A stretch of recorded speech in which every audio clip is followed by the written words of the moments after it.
Muchas gracias por sus atenciones, por su comprensión, por su bondad. Estamos en nuestra clase o sesión 497. Estamos dando lectura guiada al libro del Evangelio de San Mateo. Hoy corresponde al capítulo 15. En nombre del Padre, del Hijo, del Espíritu Santo. Amén.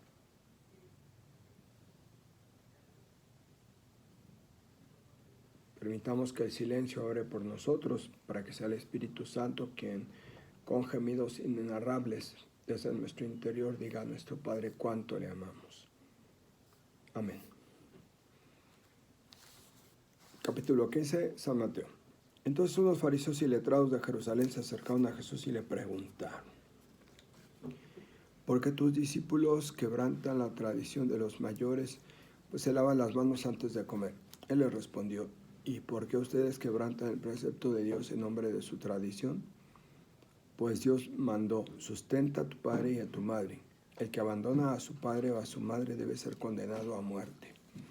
Ustedes en cambio dicen: si uno comunica a su padre o a su madre que los bienes que tenía para ayudarlos han sido ofrecidos al templo, queda libre de la obligación de sustentarlos. Y así en nombre de su tradición, ustedes invalidan el precepto de Dios. Hipócritas, qué bien profetizó de ustedes Isaías cuando dijo: este pueblo me honra con los labios, pero su corazón está lejos de mí. El culto que me dan es inútil, pues la doctrina que enseñan son preceptos humanos. Y llamando a la gente les dijo: escuchen atentamente, no contamina al hombre lo que entra por la boca, sino lo que sale de ella. Eso es lo que realmente contamina al hombre. Entonces se le acercaron los discípulos y le dijeron: ¿sabes que los fariseos se han escandalizado al oírte hablar así? Él respondió: toda planta que no plantó mi Padre del cielo será arrancada. Déjenlos, son ciegos y guían a otros ciegos. Y si un ciego guía a otro ciego, los dos caerán en un pozo. Pedro contestó: explícanos esta comparación. Él les dijo: ¿también ustedes siguen sin entender? ¿No ven que lo que entra por la boca pasa al vientre y luego se expulsa del cuerpo? En cambio, lo que sale por la boca brota del corazón. Y eso sí que contamina a la persona, porque del corazón salen cosas, malas intenciones, asesinatos, adulterios, fornicación, robos, falso testimonio, blasfemia. Esto es lo que hace impuro al hombre, y no el comer sin lavarse las manos. Desde allí se fue a la región de Tiro y Sidón. Una mujer cananea de la zona salió gritando: Señor, hijo de David, ten compasión de mí. Mi hija es atormentada por un demonio. Él no respondió una palabra. Se acercaron los discípulos y le suplicaron: Señor, atiéndela para que no siga gritando detrás de nosotros. Él contestó: he sido enviado solamente a las ovejas perdidas de la casa de Israel. Pero ella se acercó y se postró ante él diciendo: Señor, ayúdame. Él respondió: no está bien quitar el pan a los hijos para echárselo a los perritos. Ella replicó: es verdad, Señor, pero también los perritos comen las migajas que caen de la mesa de sus dueños. Entonces Jesús le contestó: mujer, qué fe tan grande tienes, que se cumplan tus deseos. Y en aquel momento su hija quedó sana. Desde allí se dirigió al lago de Galilea, subió a un monte y se sentó. Acudió una gran multitud que traía cojos, lisiados, ciegos, mudos y otros muchos enfermos. Los colocaban a sus pies y él los sanaba. La gente quedaba admirada al ver que los mudos hablaban, los cojos caminaban, los lisiados quedaban sanados y los ciegos recobraban la vista. Y todos glorificaban al Dios de Israel. Jesús llamó a los discípulos y les dijo: me compadezco de esa gente, porque llevan 3 días junto a mí y no tienen que comer. No quiero despedirlos en ayunas, no sea que desfallezcan en el camino. Le dijeron los discípulos: ¿dónde podríamos en un lugar tan despoblado como este conseguir suficiente pan para esta gente? Jesús les preguntó: ¿cuántos panes tienen? Ellos le contestaron: 7 y algunos pescaditos. Él ordenó a la gente que se sentara en el suelo. Tomó los 7 panes y los pescados. Dio gracias, partió el pan y se lo dio a los discípulos. Estos se lo dieron a la multitud. Comieron todos hasta quedar satisfechos y con los restos llenaron 7 canastas. Los que habían comido eran 4,000 hombres, sin contar mujeres y niños. Luego despidió a la multitud, subió a la barca y se dirigió al territorio de Magadán. Palabra de Dios. Bien, vamos a nuestras notas de pie de página. Capítulo 15, versículo 1 al 20. Sobre la tradición, sobre la verdadera pureza. Véase el comentario a Marcos 7, 1 al 13 y 7, 14 al 23. Desde Jerusalén los fariseos interrogan a Jesús sobre su libertad y la de sus discípulos frente a las tradiciones, cuya interpretación abusiva ellos habían convertido en ley. En este caso se trata de un rito de lavarse las manos antes de comer. Jesús convierte el interrogatorio en controversia y la aprovecha para exponer con claridad desafiante su enseñanza. En la época de Jesús, el pecado se reducía a las simples transgresiones higiénicas.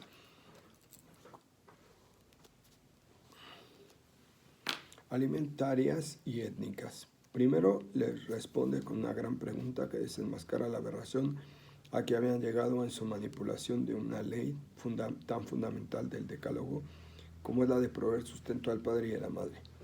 Sin esperar a la reacción de sus contrincantes, lanza contra ellos el anatema del profeta, Isaías 29:13, que es una condena contra todo culto falso y farisaico, contra todas las tradiciones esclavizantes que matan el espíritu hasta del mandamiento más sagrado.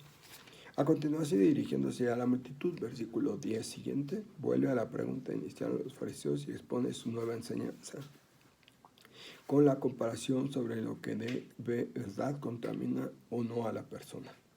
Los fariseos están escandalizados, los discípulos no saben a qué atenerse y nosotros quizás no acabamos de comprender hasta qué grado de perversión había llegado aquella sociedad en manos de sus dirigentes políticos y religiosos. Jesús llamó guías ciegos a los líderes oficiales del pueblo, 14 y siguientes. Pero la ceguera es tanto de los líderes como del pueblo.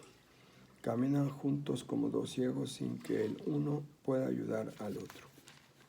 En el fondo, todas aquellas tradiciones de pureza legal no tenían otro objetivo que el de preservar la identidad del pueblo judío como pueblo elegido por Dios frente a los demás pueblos.